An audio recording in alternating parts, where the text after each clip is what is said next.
যুক্তরাষ্ট্রের নিউ ইয়র্কে পর্যটকবাহী বাস দুর্ঘটনায় নিহত হয়েছেন শিশুসহ ৫ জন। শুক্রবার নায়াগ্রা জলপ্রপাত থেকে নিউ ইয়র্ক শহরে ফেরার পথে বাফেলোর কাছে দুর্ঘটনা ঘটে। উদ্ধার তৎপরতা চলছে। দ্রুতগতির কারণে বাসটি নিয়ন্ত্রণ হারিয়ে এই দুর্ঘটনা ঘটে বলে ধারণা পুলিশের। এদিকে দেশটির লুইজিয়ানা অঙ্গরাজ্যের একটি কারখানায় বিস্ফোরণের ঘটনা ঘটেছে।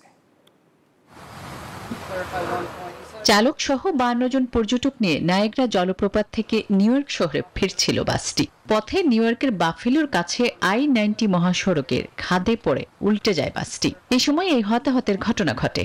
এরপরে উদ্ধার অভিযানে নামে ফায়ার সার্ভিস ও আইন শৃঙ্খলা রক্ষাকারী বাহিনীর সদস্যরা।